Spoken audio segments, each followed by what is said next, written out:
नमस्कार, मी आहे कोमल आणि आजचा एक नवीन विषय मी तुमच्यासाठी घेऊन आलेले आहे. तो म्हणजे ऑपरेशन नंतर काळजी काय घ्यायची किंवा रिकव्हरीसाठी प्रयत्न काय करायचे.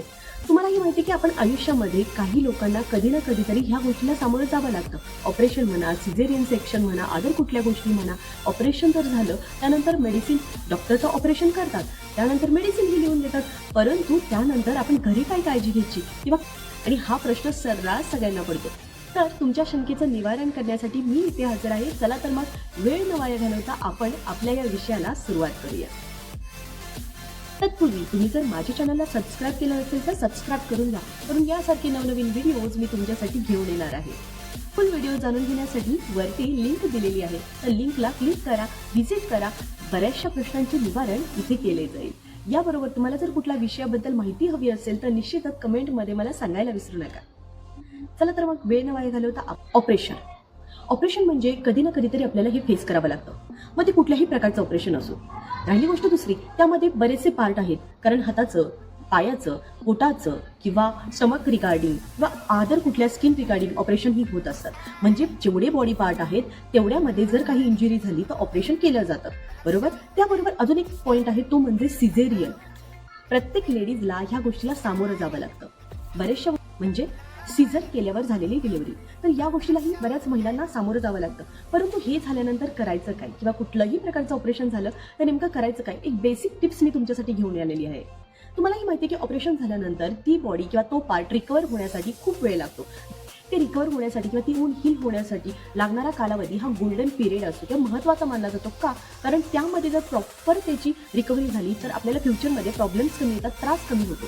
पण जर आपण त्याच्याकडे दुर्लक्ष केलं, नीट लक्ष नाही दिलं आणि ऑपरेशन झालेले असताना त्या ऑपरेशनला इजा होऊ शकते. म्हणजे जे आपण स्टिच केलेलं असतं ते डॅमेज होऊ शकतं, काही काहींचं ओपन होऊ शकतं किंवा बाकीचे रिकव्हरीला प्रॉब्लेम होऊ शकतात. त्यामुळे काही ज्या बेसिक टिप्स आहेत त्या करणं खूप महत्त्वाचं आहे. त्यापैकी एक म्हणजे साधं जेवण. ज्या काही गोष्टी हलक्या फुलक्या असतात, ऑपरेशन नंतर आपण लगेच जास्त खाऊ शकत नाही, अशा गोष्टी खायच्या ज्याच्यामुळे आपलं पचन झालं पाहिजे. कुठली गोष्ट लिक्विड फॉर्ममध्ये घेतली, सेमी सॉलिड लिक्विडमध्ये आपण घेतली तर साठी खूप महत्त्वपूर्ण ठरते. त्यामध्ये तुम्ही असंही बघत असाल की हॉस्पिटलमध्ये जे कोणी ॲडमिट झालेले आहेत त्यांना मुगडाळ दिली जाते. मुगडाळीची खिचडी, मुगडाळ आणि भात अशा गोष्टी पहिल्या सर्व केल्या जातात. तर यामागेही खूप महत्त्वाचे रिझन्स आहेत की मुगडाळ ही पचायलाही सोपी असते, ते पौष्टिक पण असते, म्हणजे ॲक्टिव्ह कन्स्टिट्युएंट त्यामधून मिळतं, रिकव्हरीला फायदा होतो. त्यामुळे कुठले गॅसेस होत नाहीत, कुठलं स्टमक इन्फेक्शन होत नाही किंवा ऑपरेशनला धक्का लागत नाही. म्हणजे पोट तर भरलं जातं परंतु त्याचे साईड इफेक्ट कमी होतात, त्रास होत नाही. त्याच्यासाठी मुगडाळ खूप महत्त्वाचा रोल प्ले करते. आणि भात तर पहिल्या दिवशी किंवा दुसऱ्या दिवसापर्यंत काही लोक मुगडाळ रेफर करतात. मुगडाळ खाल्ल्या फळं खाऊ शकता, सूप पिऊ शकता, जे की लगेच डायजेस्ट होईल, ज्याचं जास्त गॅसमध्ये रूपांतर होणार नाही. कारण आपण कुठलंही ऑपरेशन झाल्यानंतर लगेच हालचाल करू शकत नाही, लगेच चालू शकत नाही. त्यामुळे आपले जे 5 ते 6 दिवस डिपेंड अपॉन तुमचं कोणत्या प्रकारचं ऑपरेशन झालं आहे तोपर्यंत तुम्ही बेडरेस्ट असता. त्यामुळे जेवढे हलके फुलके सेमी सॉलिड सूप, दूध, अदरवाईज तुम्ही जी मुगडाळीची खिचडी हे खाऊ शकता. जी काही फळे, आता फळ्यामध्ये तुम्ही म्हणाल कोणती फळं खाल्ली पाहिजेत, कारण काही गोष्टीमध्ये शुगर असते, ती डायबिटीससाठी प्रॉब्लेम करतात. काही गोष्टी खायच्या का, काही गोष्टींनी सर्दी खोकला होतो, की जसं की आपण समज आपलं स्टमकचं ऑपरेशन झालंय आणि आपण एखादी संत्री मोसंबी खाल्ली, त्यामुळे जर सर्दी झाली तर ते खोकू शकतो. खोकल्यामुळे ते स्टिचेस परत ब्रेकडाऊन होतात. तर असंही होतं. अशा बऱ्याचशा कंडिशन घडतात. त्यामुळे फळे खातानाही खूप काळजीपूर्वक खाल्ली पाहिजे की ज्याच्यामुळे सर्दी नाही झाली पाहिजे. कारण सर्दी झाली की खोकला झाला की तुम्ही खोकणार आणि त्याचा स्ट्रेस तुमच्या ज्या अप्पर बॉडीवर असेल किंवा कुठे जिथे ऑपरेशन झालं आहे तिथे ताण येऊ शकतो. ताण आल्यामुळे बाकीचे प्रॉब्लेम्स क्रिएट होऊ शकतात. त्यामुळे जे मोसमी फळं आहेत, ज्या मोसमाप्रमाणे जी फळं उगवली जातात ती शरीरासाठी शक्यतो तरी त्रासदायक नसतात. तरीही तुमची प्रकृती कोणती हे जाणून घेऊन तुम्ही फळं खाणं महत्त्वाचं आहे. कुणाला केळ किंवा मोसंबी खाल्ल्यामुळे सर्दी होती तर ते अवॉइड करा. काहींना चिक्कू खाल्ल्यामुळे शुगर जास्त वाढली जाते, तर ह्या गोष्टी अवॉइड करा. मग अशा प्रकारे जे पचतील, जे रुचतील, जे चांगलं वाटेल अशा गोष्टी खाण्याचा प्रयत्न करा. आता ह्याच्यामध्ये ग्रीन व्हेजिटेबल्स पण आलं की डिपेंड्स अपॉन ऑपरेशन. डॉक्टर तुम्हाला रेफर करतात की तुम्ही हिरव्या पालेभाज्या खायला चालू करा, त्याबरोबर डाळी खायला चालू करा, कडधान्य खायला चालू करा. आता कडधान्यामध्ये तुम्हालाही माहिती आहे की भरपूर प्रोटीन आपल्याला मिळतं, बऱ्याचशा गोष्टी मिळतात आपल्याला. तर यामध्ये सर्वात महत्त्वाचं की राजमा, घेवडा, पावटा, याबरोबर हरभरा. तर ह्या ज्या काही गोष्टी आहेत, हे जे कडधान्य आहेत त्याच्यामुळे गॅस होण्याचे प्रकार होतात. त्यामुळे स्ट्रेस येऊ शकतो, पोटात दुखणं, बाकीच्या कुठल्या गोष्टी उद्भवणं, तर ह्या गोष्टी होऊ शकतात. त्यामुळे सर्वात महत्त्वाचं की ह्या गोष्टी अवॉइड करा, या काही पिरियडमध्ये अवॉइड करा, जेणेकरून तुम्हाला त्रास होणार नाही, पचनासाठी इझी जाईल. कारण त्या पिरियडमध्ये आपण मुवमेंट करत नाही, बरोबर. ही गोष्ट खूप महत्त्वाची आहे, छोटी आहे पण महत्त्वाची आहे. सर्वात महत्त्वाचं की तळलेलं मैदा किंवा बाहेरचे प्रोडक्ट खाणं ह्या पिरियडमध्ये तरी टाळा. कारण सर्वात महत्त्वाचं आपल्याला रिकव्हरी होण्यासाठी चांगल्या गोष्टी आतमध्ये घेणं, पोटात जाणं खूप महत्त्वाचं असतं. तुम्ही अनवॉन्टेड गोष्टी पोटात घेतलं तर त्याचं काय होणार आहे?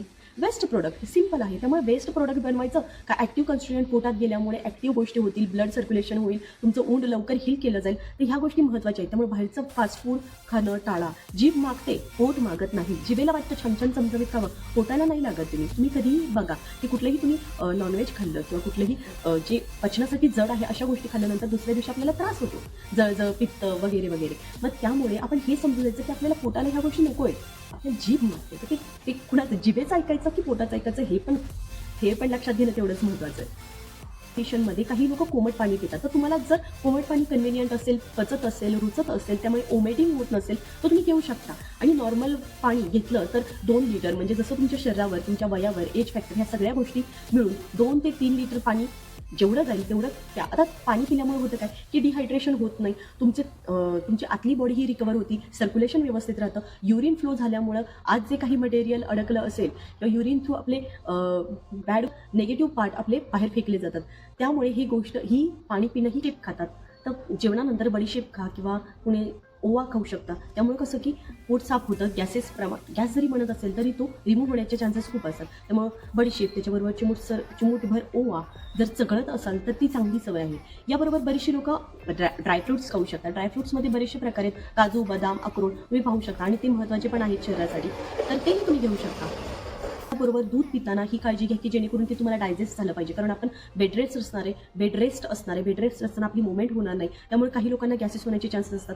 काही लोक चहामध्ये बुडवून बिस्किट खातात, याबरोबर टोस्ट खातात.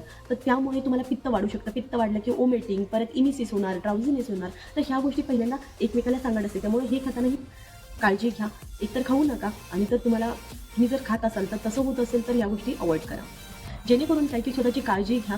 रिकव्हरी होण्यासाठी काही कालावधी दिलेला असतो, काही काही 1 महिना, 3 महिने असे प्रकार असतात. तर ते तुमची वरून बॉडी जर रिकव्हर झाली असं दिसतं, परंतु आतून हील होणं खूप महत्त्वाचं आहे. त्यामुळं तिला वेळ देणंही तेवढंच गरजेचं आहे. जर तुम्ही वेळ नाही दिला, लगेच स्ट्रेस दिला, काम करायला सुरुवात केली तर वरून तर तुम्हाला चांगलं दिसेल, ऑपरेशन ओके झालं, परंतु इनर बॉडीमध्ये परत पस फॉर्मेशन होणार, परत ते टाकेला इजा होण्याचे चान्सेस होणार, परत तिथं पेन होणार, दुखणार आणि परत तुम्हाला हॉस्पिटलला जावं लागणार. तर ह्या गोष्टी टाळण्यासाठी जेव्हा ऑपरेशन झालेलं आहे, प्रॉपर काळजी घ्या, प्रॉपर रेस्ट घ्या आणि त्यानंतर रिकव्हरीनंतर तुम्हाला जे योग्य वाटेल ते तुम्ही करू शकता. तर ह्या गोष्टी खूप छोट्या आहेत पण सर्वात महत्त्वाच्या आहेत, मोठ्या आहेत आणि ह्या काळजी घेणं तेवढंच महत्त्वाचं आहे. त्यामुळे तुम्हाला जर लवकर रिकव्हर व्हायचं असेल तर काही टिप्स, ज्या घरचं खाणं, घरच्या गोष्टी करणं खूप महत्त्वाचं आहे. व्हिडिओ आवडला असेल तर माझ्या चॅनलला सबस्क्राईब करायला विसरू नका. धन्यवाद.